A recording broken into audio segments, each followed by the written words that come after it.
रामपुर नाम के गांव में एक राम नाम का आदमी अपने माता पिता के साथ रहा करता था। उसके माता पिता खेती में काम किया करते थे। उनकी खेती में आम के बहुत बड़े बड़े पेड़ थे। राम के पिताजी एक दिन अचानक से बीमार पड़ गए, तो राम की माँ रमा उनकी देखभाल करने के लिए घर में रहा करती थी। रमा राम से, बेटी अब तुम्हें ही घर की सारी खेती देखनी पड़ेगी। माँ तुम चिंता मत करो, मैं सब संभाल लूंगा। मुझे तुम पर विश्वास है कि तुम सब कर लोगे। मैं चलता हूँ माँ। ऐसा कहकर राम वहाँ से चला जाता है। सुभाष घर पर आराम करने की वजह से उनकी तबीयत में थोड़ा सुधार आ गया था। राम अब खेतों की देखभाल किया करता था। ठंड का मौसम शुरू हो गया था। तभी राम के खेत में आम के पेड़ों को बहुत सारे आम लग गए थे।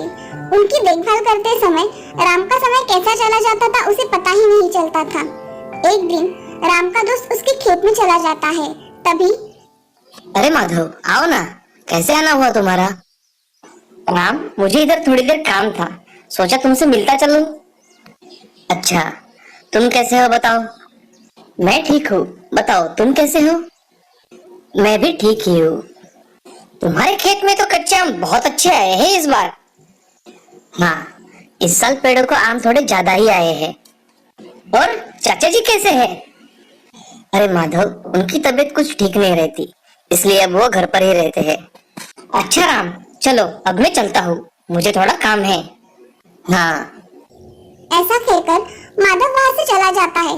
अब राम अपने काम करने में व्यस्त हो जाता है। अब अचानक एक दिन गांव में बहुत तेज आंधी और तूफान आया और उसमें खेतों का बहुत सारा नुकसान हुआ था। ये सब देख राम मन में, मेरे खेतों में भी बहुत नुकसान हुआ होगा, मेरे आम के पेड़ तो ठीक होंगे ना? ऐसा मन में सोचकर राम खेत की ओर चला जाता है। राम खेत में जाकर देखता है तो उसके आम के पेड़ तो सही सलामत थे, मगर पेड़ पे लगे हुए कच्चे आम सारे के सारे गिर गए थे। अब इतने कच्चे आमों का क्या करे, इसका विचार राम कर रहा था। तभी उसके मन में एक विचार आता है, अगर मैं इन कच्चे आमों को बाजार में जाकर बेचूं तो अच्छा होगा, कुछ तो दाम मिलेगा। ऐसा सोचकर राम खेत के कच्चे आम जमा करने लगता है और उसे टोकरी में भर के अपने खेत से घर तक गाड़ी में डालकर लेकर आता है। अब अगले दिन राम कच्चे आम बाजार में लेकर चला जाता है। अब राम एक जगह रुककर अपने कच्चे आम बेचना शुरू कर देता है। कुछ लोग देखकर चले जाते हैं, मगर कोई लोग लेते नहीं। तभी राम, कच्चे आम ले लो, कच्चे आम ले लो, खट्टे मीठे कच्चे आम ले लो, ऐसा वो कह रहा था। तभी कॉलेज की लड़की उसके पास आकर राम से, मुझे एक कच्चा आम छील के उस पर नमक मिर्च मसाला लगा कर देना। जी मैं सिर्फ कच्चे आम बेच रहा हूँ, मैं कच्चे आम का मसाला डालकर नहीं बनाता। अच्छा तो फिर मुझे नहीं चाहिए। आप ये कच्चे आम लेकर जा सकती हैं, बहुत स्वादिष्ट है और सस्ते भी है। नहीं मुझे नहीं चाहिए आपके आम। रामू उस लड़की की बातों का विचार करता है। ये लड़की कच्चे आम नहीं लेना चाहती, मगर इसे खाने के लिए मिर्च मसाला डालकर कच्चे आम चाहिए। अगर मैं कच्चे आम को काटकर उसे अच्छी तरह से बनाकर बेचूं तो मेरे कच्चे आम भी बेचे जाएंगे और नुकसान भी ज्यादा नहीं होगा। ऐसा सोचकर राम घर चला जाता है और अगले दिन कच्चे आम पर डालने के लिए लगने वाला सारा सामान अपने साथ लेकर शहर चला जाता है। आज वह उसी जगह एक रेडी लगाकर खड़ा था। उसने उस रेडी पर कुछ जरूरत की चीजें रखकर बेचनी शुरू कर दी थी। अब राम, कच्चे आम ले लो, खट्टे मीठे रसीले आम ले लो, ऐसा वो आवाज दे रहा था। तभी दो लड़के उसके रेडी के पास आकर उससे, अरे भैया कितने के लिए है ये कच्चे आम?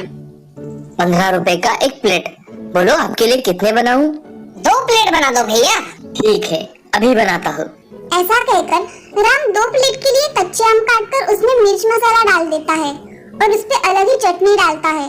उससे उस कच्चे आम का स्वाद और बढ़ जाता है।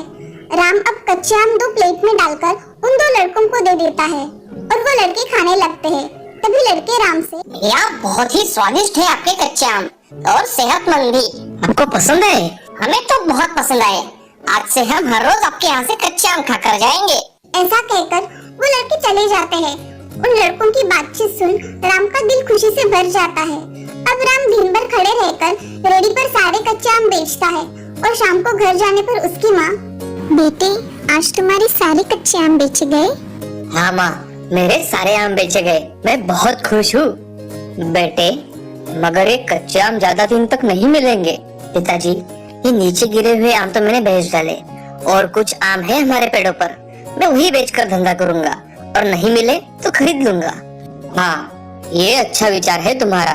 चलो तुम हाथ मुंह धो लो, मैं खाना परोसती हूँ। ऐसा कहकर रमा किचन में चली जाती है।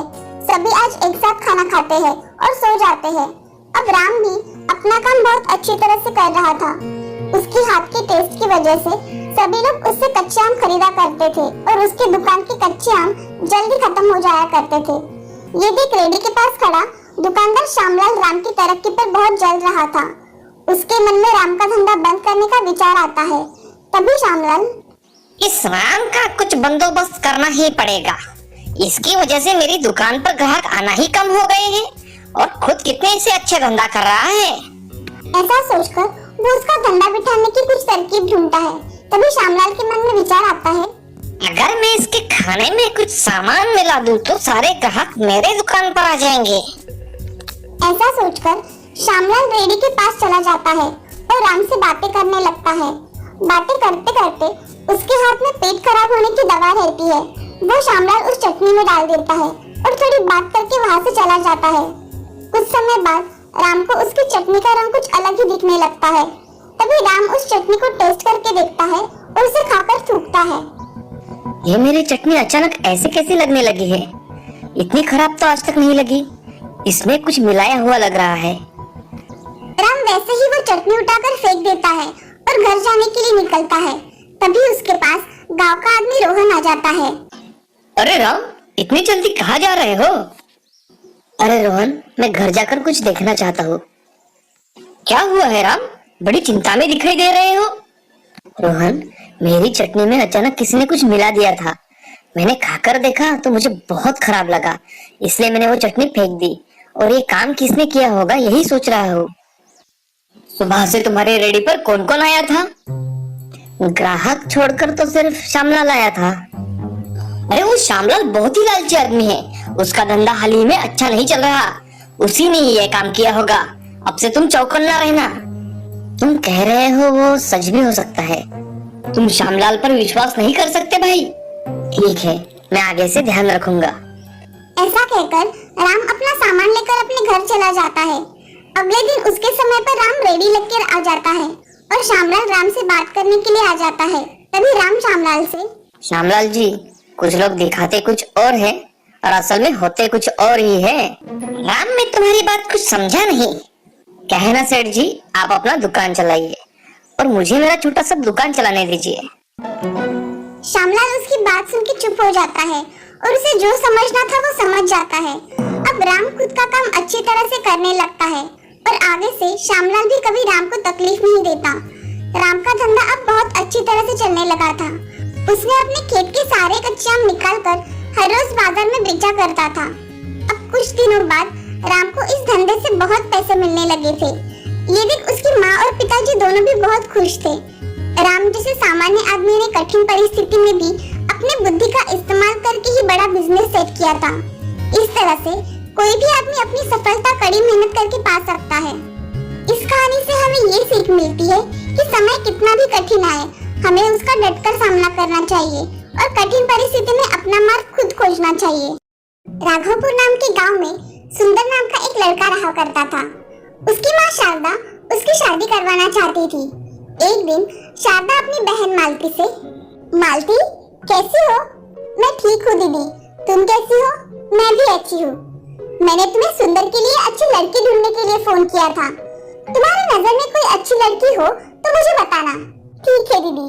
दोनों की ऐसी बातचीत हो जाने के बाद शारदा फोन रख देती है। तभी सुंदर वहाँ आ जाता है। माँ, मैं कुछ दिनों के लिए ऑफिस टूर के लिए बाहर जा रहा हूँ। ठीक है बेटे, कितने दिनों के लिए जाने वाले हो? लगभग 15 दिन के लिए। ठीक है बेटा।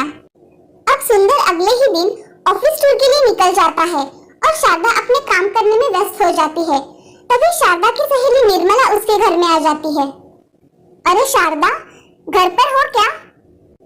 आओ ना निर्मला बहन, क्या काम था? अरे सुंदर के लिए एक अच्छी लड़की का रिश्ता लाई हूँ, तुम देख लो फोटो। दिखाओ जरा। हाँ, ये लो। ऐसा कहकर निर्मला शारदा को फोटो दिखाती है। उस फोटो में लड़की के मुंह पर मास्क बंधा हुआ रहता है। निर्मला